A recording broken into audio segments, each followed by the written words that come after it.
નમસ્કાર દર્શક મિત્રો, હું વિવેક કલોલા આપ સર્વેનું YouTube ચેનલમાં હાર્દિક સ્વાગત કરું છું. મિત્રો, તમે બધા જાણો છો કે આપણી YouTube ચેનલ ઉપર 120 ગોલ્ડન રૂલ્સ ઓફ ઇંગ્લિશ ગ્રામરની એક સિરીઝ ચાલી રહી છે, બરાબર છે. અને તેની અંદર આજે આપણે રૂલ નંબર 56 જોવાના છે. ટૂંકમાં આપણે ટોટલ 55 એટલે કે 55 નિયમો છે એનું કચ્ચર ઘણ કાઢી નાખ્યું છે, બરાબર છે. હજી સુધી તમે ન જોયા હોય તો એ જોઈ લેજો, બરાબર. હવે રૂલ નંબર 55 છે મિત્રો, એ ક્વેશ્ચન ટેગ રિલેટેડ છે, તો બરાબર છે. અને એમાં એક આપણે ખાસ વાત એક કરી હતી, આજે આપણે ખાસ વાત બે કરીશું, બરાબર છે. મિત્રો, ક્વેશ્ચન ટેગ એવું ચેપ્ટર છે, બરાબર છે, કે જેમાંથી ક્વેશ્ચન છે, બરાબર, એ કોમ્પિટિટિવ એક્ઝામ ની અંદર પૂછાતા હોય છે, બરાબર છે. તો એ ખાસ વાત બે કઈ છે, બરાબર છે. સ્ટુડન્ટ છે, બરાબર, એ આ વાતથી અજાણ હોય છે. જોવો જોઈએ તો ફોર એક્ઝામ્પલ હું અહીં લખું છું મિત્રો will. શું લખું છું મિત્રો? will. બરાબર છે મિત્રો.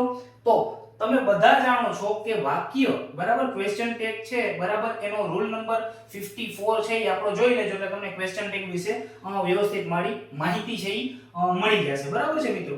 તો will છે, આનું નકાર શું થાય મિત્રો? તો કે will not થાય. શું થાય મિત્રો? will not થાય, બરાબર છે.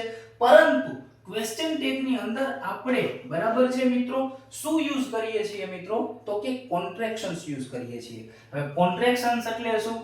તો મિત્રો આપણી YouTube ચેનલ છે, બરાબર, એ સર્ચ મારજો, બરાબર છે, એમાં તમને કોન્ટ્રેક્શન્સ નો વિડિયો મળી જશે.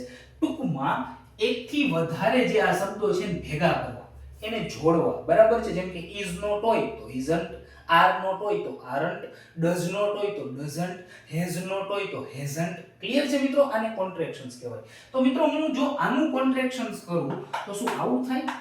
શું આવું થાય મિત્રો? વિલન. આવું થાય? વિલન થાય, બરાબર. તો હાલી નીકળો, બરાબર છે. તો મિત્રો વિલન્ટ છે આવો શબ્દ કોઈ ગ્રામરની અંદર નથી. ક્લિયર છે મિત્રો?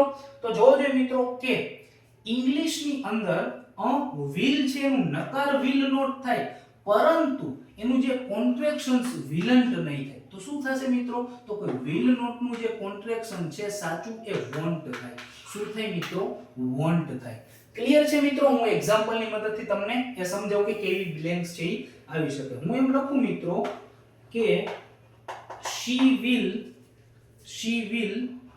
eat, બરાબર છે. તે ખાશે અને આપણે આનું ક્વેશ્ચન ટેગ બનાવવાનું છે, બરાબર છે મિત્રો. તો વાક્ય હકાર છે, આપણે એનું નકાર કરવું પડે, બરાબર છે. અને ઓપ્શન આપેલો હોય ગામ એમાં છે વિલન્ટ ગોતતું હોય, બરાબર છે. અને જે ભાઈ પેપર સેટર છે ને વોન્ટ આપ્યું હોય, આ વસ્તુ તમે નો શીખા હોય, બરાબર છે, તો આમાં તમારે ઈ કરવો પડે, બરાબર છે. અથવા ગમે ઠપકારી ન ખોટું પડે, બરાબર ને મિત્રો. તો જોવો જોઈએ આનું સાચું ક્વેશ્ચન ટેગ શું થાય મિત્રો? તો કે વોન્ટ she. શું થશે મિત્રો? Want she. ક્લિયર છે મિત્રો? હવે જોવો જોઈએ આવી રીતે કીધું હોય મિત્રો કે he will, બરાબર છે, play, he will play. આનું ક્વેશ્ચન ટેગ બનાવો એવું કીધું હોય, બરાબર છે. તો શું થાય મિત્રો? તો કે won't he, બરાબર છે, એટલે કે will not he. ક્લિયર છે મિત્રો? રેડી? તો આ હતો આપણો રૂલ નંબર 56, જે શેના ઉપર હતો મિત્રો? તો કે will not ઉપર, બરાબર છે. આશા રાખું છું તમને રૂલ નંબર 56 હું બહુ સારી રીતે સમજાવી શક્યો છું. જલ્દી જ મળીશું આપણે રૂલ નંબર 57 ની સાથે, બરાબર છે. ત્યાં સુધી જય હિન્દ, જય Bharat, take care, good bye, thank you so much.